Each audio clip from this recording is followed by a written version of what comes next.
నమస్కారం అమ్మా సృజన. గురువు గారు 2024 సంవత్సరంలో వృషభ రాశి వారికి జనవరి నెలలో ఎలా ఉండబోతుందో తెలియజేస్తారా? జనవరి నెలలో ఈ వృషభ రాశి వారికి అంతటికీ కూడా రాహు లాభంలో ఉండడం వల్ల అత్యద్భుతంగా ఉంటుంది.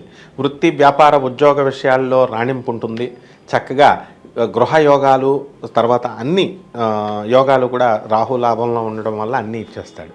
ఇకపోతే యాత్రలకి వీళ్ళు వెళతారు. మరి గురుడు వ్యయస్థితిగతుడై ఉన్నాడు కాబట్టి ఈ తీర్థయాత్రలు, ధర్మ కార్యాలకి, ధర్మ నిరతి ఇలాంటివన్నీ కూడా చేసుకుంటూ ఉంటారు. మరి అలాగే వీరికి రాజకీయ రంగాల వారికి కానీ, ఆరోగ్యపరంగా కానీ, కుటుంబ పరంగా కానీ వీరికి ఎలా ఉండబోతుంది?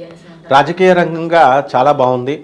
ఈ వృషభ రాశి వాళ్ళంతా కూడా ఎలక్షన్లో పాల్గొన్నటువంటి వాళ్ళందరూ కూడా పాజిటివ్గా వీళ్ళకి సీట్లు వస్తాయి, ఎక్కువ వస్తాయి. అలాగే ఆరోగ్యపరంగా ఆరోగ్యం బ్రహ్మాండంగా ఉంటుంది. కేవలము నీరసంగా ఉండడము, ఆ తర్వాత యూరినరీ ప్రాబ్లమ్స్ తప్ప ఈ వృషభ రాశి వాళ్ళకి ఇంకేముండవు. అదేవిధంగా ఈ ఇంట్లో మాత్రం మనశ్శాంతి అనేటటువంటిది పుష్కలంగా ఉంటుంది. వీళ్ళు ఇంట్లో సభ్యులందరూ కూడా ఒబీడియంట్గా ఉండి, భార్య కూడా అధికమైనటువంటి ప్రేమానురాగాలతో ఎమికబిలిటీ చాలా బాగుంటుందన్నమాట ఈ నెలలో వృషభ రాశి వారికి.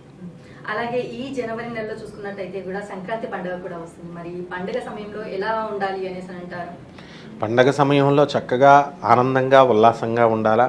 మనకి మకర సంక్రమణం అంటాము. మరి ఈ రవి మకర రాశిలోకి ప్రవేశిస్తాడు కాబట్టి మకర రాశిలో రవి నీచ కాబట్టి తండ్రిని ఎవరైతే వృషభ రాశిలో పుట్టినటువంటి వాళ్ళు ఉంటారో వాళ్ళ తండ్రిని వీళ్ళు గౌరవించడం, ఆ తండ్రిని మాటలు చెప్పింది వినడం, వాళ్ళకి రోజు ఆదివారం నాడు కనీసం రోజు చేయకపోయినా పాద నమస్కారాలు చేసుకోవడం వల్ల రవి దోషం వీళ్ళకి తగ్గిపోతుందమ్మా. మరి ఈ రాశి వారికి కోర్టు సమస్యలతో కానీ, ఇటు వివాహ సమస్యలతో బాధపడుతున్న వారు, సంతాన సమస్యలతో బాధపడుతున్న వారికి పరిష్కారం దొరికే అవకాశం ఉంది అని ఖచ్చితంగా ఉంది. ఈ వృషభ రాశి వారికి ఎంతవరకు సంతానం లేనటువంటి వాళ్ళకి సంతానం కలుగుతుంది, వద్దన్నా సరే కలుగుతుంది. వివాహాలు కానటువంటి వాళ్ళకి వివాహాలు అయిపోతాయి. ఇక ఇంకా బెటర్గా ఉండాలి అనేటువంటి వాళ్ళు పరిహారం కోసం ఏం చేసుకోవాలండి అని అంటే గురు జపం చేసుకోవాలా, గురు స్తోత్రాలు చదువుకోవాలా. గురువుకు కిలోంపావు శనగల్ని పసుపు రంగు వస్త్రాన్ని ఇచ్చి పేద బ్రాహ్మణులకు గురువారం నాడు దానం చేయాలా. దక్షిణామూర్తిని కానీ, గానగాపురం వెళ్ళి దత్తాత్రేయ స్వామి వారిని కానీ సేవించుకుంటే సరిపోతుందమ్మా. ఒకవేళ ఈ పరిహారాలు చేయలేని వాళ్ళు ఇంకా ఏదైనా పరిహారం ఉంది అని? ఈ పరిహారాలు ఏమీ అవసరం లేదు. ఇంట్లో కూర్చొని చక్కగా గణపతికి లేదా గురువారం కాబట్టి చక్కగా గురువారం నాడు 4 గురువారాలు ఇంట్లో ఉండి షిరిడి సాయినాథుడికి చేసినా పర్వాలేదు.